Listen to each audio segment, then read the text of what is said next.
Welcome back, guys, to another episode of the 2 Plus podcast. I am Paddy, and today I'm going to run through the changes in the FAQ for Wood Elves specifically and what it means for their future in the game. I'm going to look at the specific changes that happen, which is mostly point reductions, but I'm also going to look at Dryads specifically, not so much just their their special rules changes, but what that might hint at for the future of Wood Elves in 2026, which links back to some lore that's outlined in the Games Workshop Arcane Journals, Cetra's Fury, which hints at the role that Wood Elves have in, the grand lore of the game, which has kind of been missing so far, and how this is kind of exciting me for the next few months playing Wood Elves as my main faction in the Old World. So this might be a little bit of a longer video, but as you know, I like Wood Elves a lot. So if you like it too, and generally Warhammer The Old World, you might find it interesting. And I'm sure a lot of you would say this is just copium, but this is what we do with the Old World. So let's get stuck into what the changes were for the Wood Elves specifically. The main one, there were points changes to Glade Guard, Eternal Guard, Glade Riders, Sisters of the Thorn, and Wild Riders. All in all, this is pretty inconsequential. It was 1 point for most of them, 2 points for Sisters of the Thorn. I think for a normal, strongish Grand Army list, this will save you about 45 points, which, because we're already maxing out our character allowance, doesn't really allow you too much more flexibility, but might give you a few more Deepwood Scouts or allow you to buy another beast pack or something like that, which is pretty handy in the scheme of things, but it's not really a game changer in terms of, meta shakeup for Wood Elves. So, it's great. Happy to take 40 points to spend, but I don't think it's going to make a massive difference overall in the grand scheme of things. Randomly, there were changes to our special characters as well. I know that I think the Empire special character also got a leadership buff, but both Orion and Araloth got changes. Orion got a new shake up to his rules that means that he can't be targeted by shooting if he has at least one of his hounds left, which is good. That improves his durability, but it still means, from what I can tell, that cannons can still target the ground in front of him and just laser him off the board. So that's a shame. But 10 Outriders, for example, if they don't have magical attacks, which they can get, won't be able to target Orion until the hounds are dead at all. So that actually helps a lot for Orion, who's incredibly overcosted as we'll see in a second, but a buff nonetheless. Araloth went down from 170 points to 150, which is a sizable decrease. That is over 10% of his cost. 150 points is a respectable price for a lord. Unfortunately, his rules kind of let him down, but I'll get into that in a second also. As I mentioned, Dryads are the thing that it's really intrigued me what has happened here. I, again, don't think these changes are hugely impactful for their overall tabletop performance, although it does improve their playability. So they increased their movement characteristic by 1 to 6, and they gained Armor Bane 1. It would have been significantly better if they got Armor Piercing 1. Armor Bane 1 is a bit of a crapshoot, but you do get 2 attacks with Dryads and 3 for the Nymph. So you do have a chance to hit those Armor Bane dice rolls, which might help you in the chaff war, but it's not going to do any meaningful damage overall to priority targets. Frenzy is another interesting one. I've said on this channel that because of the changes that came in at 1.5 to the wording of Frenzy, it meant that your mounts also received Frenzy. I think I stand by that change. The wording was muddy, but when are we meant to draw the line? They have cleared up here that the modifier does not, down the bottom there, apply to the model's mount in the case of a cavalry model, to the beast that draw it in case of a chariot, or its rider in the case of a monster. So that unequivocally, in my mind, says mounts don't ever get Frenzy. Unfortunately, I think, and check with your TOs, because I think this needs further clarification for things like Battle Lust, which Wood Elves can't get, but other armies can through Dark Magic, or the Frenzy banner for Orcs and Goblins. Whether or not that affects the mount is up to your TO. Our TOs ruled no. I think that's fine. I fought the fight for this, and I won for about 6 months, but now it's definitely been overturned. So that hurts Wood Elves specifically, because Wild Rider mounts no longer benefit from Frenzy. The unit had the special rule on the unit entry, which in my mind applies to the mount, but not with Frenzy. It would for other things like poisoned attacks, which are on Sisters of the Thorn. Your mounts do get poison according to the rules, in my opinion. But it also hurts Orion's Hunt specifically, because when you blow, well, it's not even just Orion's Hunt, it's Orion. When you blow his horn, the 12-inch, I think, leadership, the 12-inch bubble of gaining Frenzy, that no longer applies to the mount either. So what people were doing was Warhawk Riders, Glade Riders who gained Furious Charge, they'd also gain Frenzy, and combining all of that with your mounts and the guys on top, you just get a buttload of attacks and essentially punch through weight of dice rather than huge strength. So that horn of Orion's Horn, I've forgotten what it's called, maybe Horn of the Hunt, not sure. But when you blow that, that no longer applies to mounts. So that does hurt us. So one of the other really big changes that side affected Wood Elves, specifically Wildwood Rangers, is this question that was in the FAQ relating to Press of Battle. The question is, if a unit with the Press of Battle rule has 2 fighting ranks, can I remove casualties from the second rank?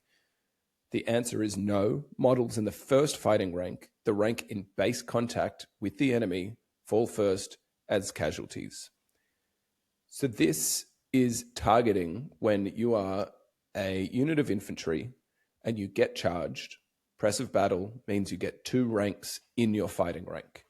So this question and answer effectively says you remove models from the first rank, not your second one, first. So if you have a unit of 15 Wildwood Rangers and you take 5 wounds when charged and a higher initiative than yours, you remove the 5 guys in the front rank, leaving 5 guys in the back rank to fight.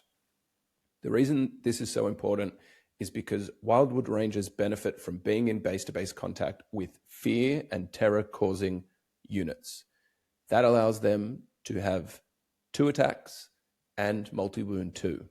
Now, if you lose your front rank, that special rule won't apply to the guys in the back rank. That was always the case, but where people were getting value out of the previous understanding of the rule is in the rule book. It says when removing casualties, you remove them from the end of the fighting rank. So since 1.5, people have been removing their second fighting rank first, leaving their models in base-to-base contact, i.e. the ones in the front rank, to be able to hit back after initiative steps move on. Now, initially, I thought this didn't affect Wildwood Rangers and other infantry or models that benefit from this, because of the stepping up versus closing in rules that are outlined in the rule book, where people in the fighting rank merely close in, they don't step up. So I thought that meant you got your usual extra attacks or special rules based on base-to-base contact if you were in the fighting rank to start with and you hadn't stepped up to be into the fighting rank from your backward ranks. But that has since been clarified pretty clearly that in the order of combat in the rulebook, there's 4 stages to combat in stage 1.1 out of 1.2, 3, and 4. That is when you determine how many attacks each model gets. As the initiative steps move on, you do not do that step again. So that is the first thing you do. These many models are fighting. They all have this many attacks based on their position in the combat. First initiative step goes, they kill the front rank. You do not do that part again when your guys have moved forward. Instead, it just moves on to the initiative step. You roll to hit, you roll to wound, you kill. And you repeat that roll to hit, roll to wound, kill phase, but you do not repeat the how many attacks do my guys get phase. There's a video that really clarifies this. It is by a channel called Disco Mute. I'll link it in the description of this to go check it out, because I do think this is really confusing and possibly unintentional. I don't see why they would want this to happen, not because I love Wildwood Rangers, but this rule of removing your back rank first so your front rank could still attack allowed elite infantry like Wildwood Rangers and, say, Swordmasters, who still kind of suck, to have a role in the game. Thankfully, my local meta allows all infantry to score. So I think Wildwood Rangers, at least for me, are still viable, but they're definitely not as good as they used to be. And internationally, I think the main rules as written interpretation has to be that they do not get multiple attacks, which is unfortunate and affects Wood Elves greatly. Going deeper into the points drops, does it make a difference?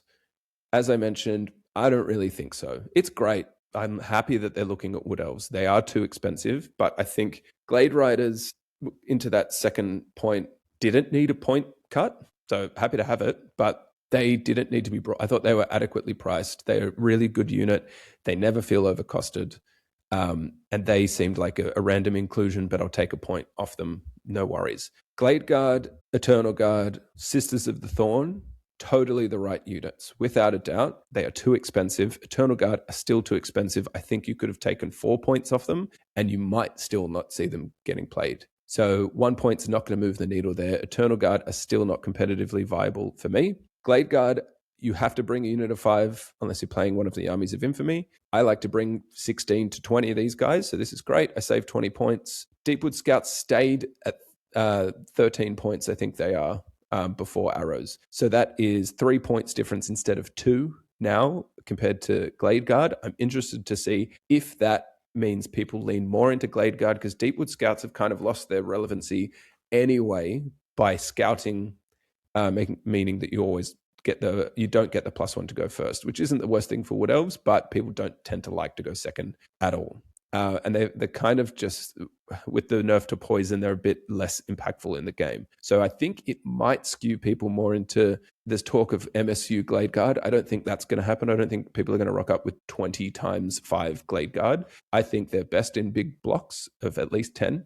So I'd be interested now if we see 2 big bricks of 20. That would be interesting to me. And that way you've saved 40 points. So that does feel more meaningful. So that might make a difference there. I think the Glade Guard were already a really good unit. So this just makes them better. Even though it's only a point, they're still better. Sisters of the Thorn, I really like. I've always liked them. I've liked them more since the Pillar of Fire nerf, and they got nerfed into the ground because they feel more normal. And I think people have kind of been off them because they were busted as all hell when the game started. And then they got nerfed into oblivion to an expensive, useful unit. They have a 4+ ward save. They have a good shooting attack. They're extremely mobile. And they have a place in probably every army that I build at the moment, a unit of 5, and I'm actually toying with higher units.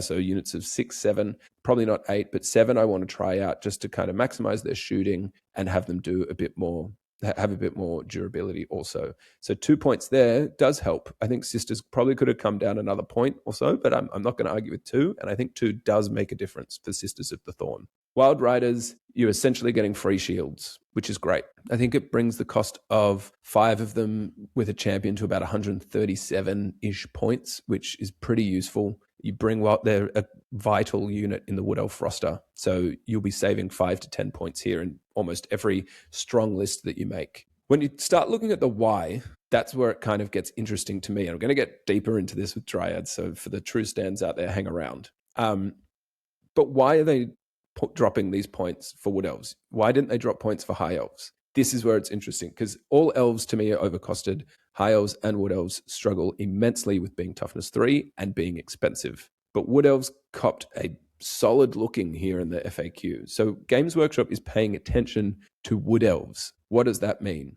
I think it means they're part of something that's coming this year. I think they're going to be the focus of a lore shift, new model releases, and a big investment into possible new ranges and possible new rules for Wood Elves. So I'm extremely excited about this. And before I get stuck into the Dryads and what I really think is the secret to the FAQ, combined with what I just mentioned there, if you are a Wood Elf player and you've kind of lost with everything, and it's changed a lot over the last 2 years, and they're a pretty confusing faction as it is, I've released some Wood Elf faction guides. There's a unit guide which runs through all of the units in the book. There's a character guide which has 10 builds, competitive and social focused, to get you started in what items to bring, how to get out your Glade Lord and your Shadow Dancer, for example. And then I've got a strategy guide, which kind of goes through some of the key rules within the Wood Elf roster, Woodland Ambush, and how to deploy in a couple of lists suggestions there also.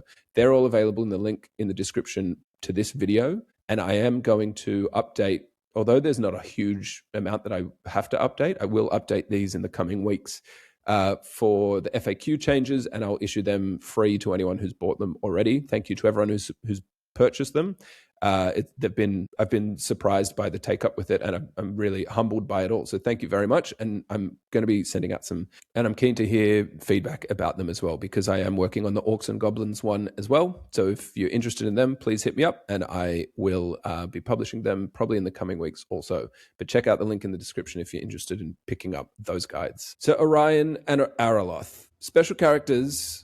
I love them. I think there's like the Green Knight aside, I think they're all actually really good for the game. I'm a big fan of Kiknik from Orcs and Goblins. I play Orion semi-regularly. I think he's great. He's iconic for Wood Elves, and I think they help bring a bit of that flavor to battles that you play. But looking at the FAQ, it's a bit weird that they targeted 2 Wood Elf special characters, and then the Empire one that they targeted as well feels like they were just bringing that in line with the leadership buffs that they got in 1.5 as a faction. The general, I believe, got leadership 10, so they brought a special character that has general in its name to leadership 10. That one feels inconsequential to me. But why are they doing it to Wood Elves? This shows that they understand that these guys are pretty weirdly priced with weird units. But in classic Games Workshop style, they missed the point of it all. So they changed Orion's rules. Orion has fine rules. It is it's hard to use him because he's frenzied, but he can do damage. He has some cool abilities. He has the horn. He has 2 ranged attacks. He has a good melee weapon. He has some ethereal hounds, but he is so expensive. So he actually needed the points cut.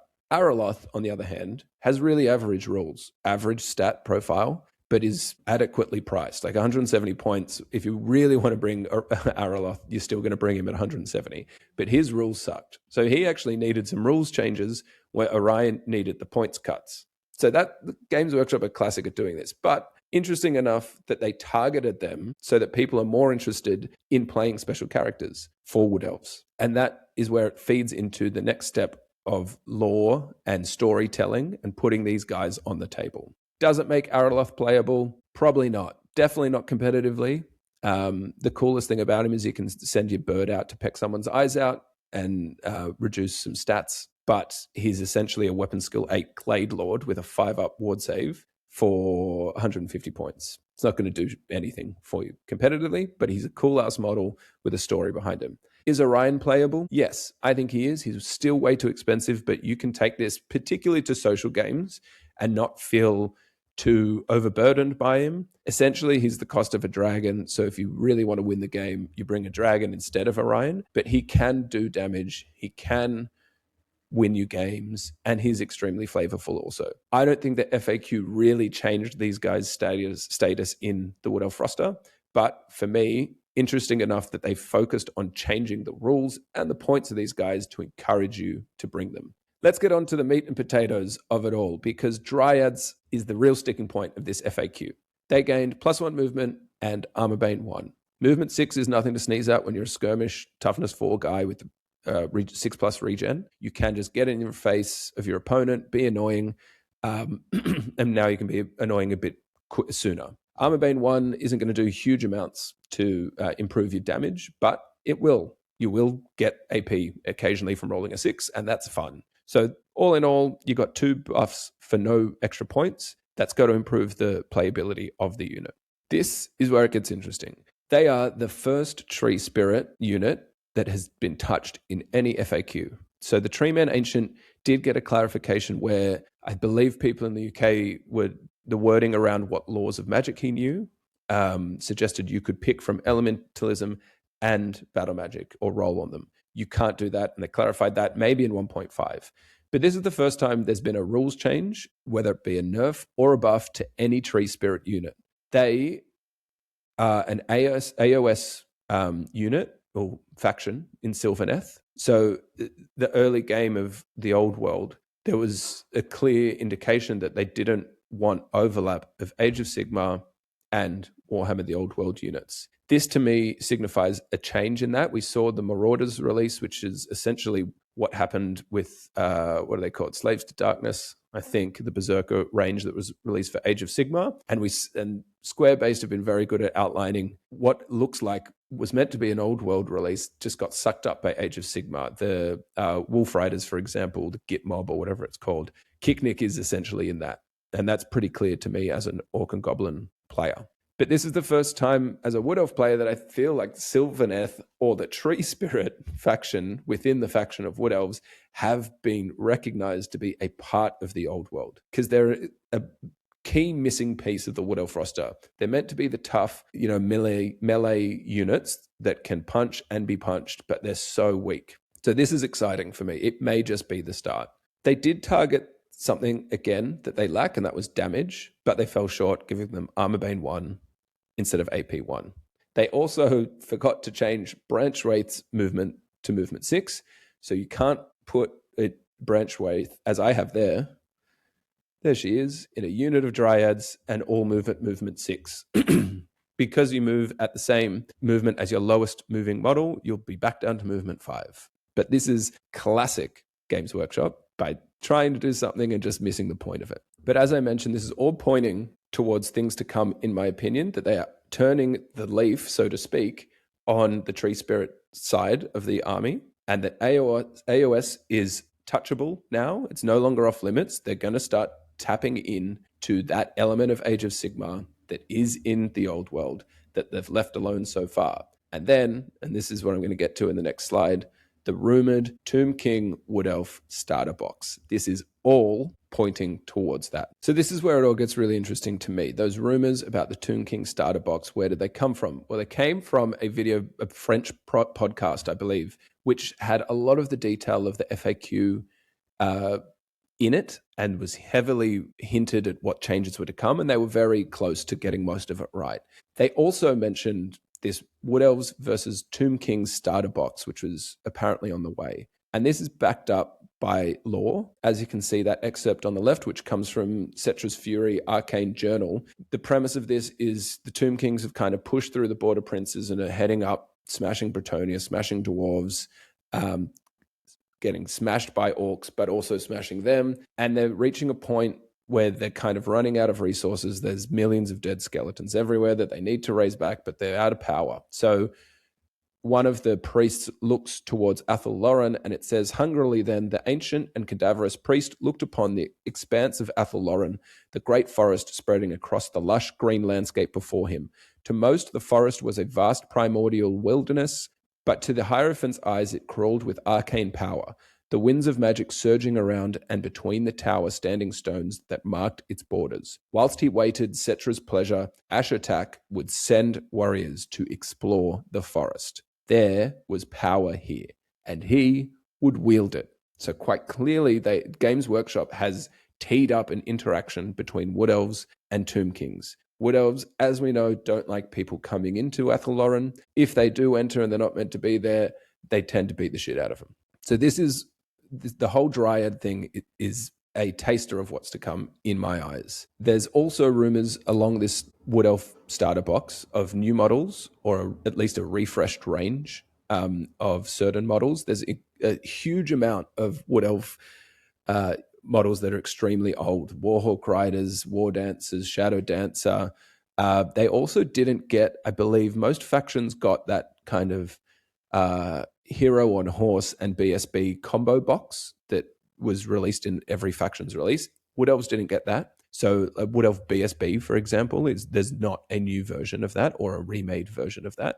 They also hinted at the War Dancer Army of Infamy. I think it was in I can't remember which one. It was 8 months ago, I'm going to say. But this Arcane Journal only came out in October. So this is new. Like, this is 4 months before the FAQ was released, which changed Dryads and changed point costs of Wood Elves. So this might be pointing towards why Wood Elves got all these buffs. Although they are weak, they are targeting Wood Elves. My opinion is that Tree Spirits are going to get a rework, and there may be new models on the way. This is all rumors. I know nothing. I'm just a Wood Elf stan that loves this shit. So I'm buying in hardcore to help 2026 be the year of the Wood Elf. Whether it is Treat Spirits or it's new Glade Guard, new Eternal Guard, new Warhawk Riders, I don't really care.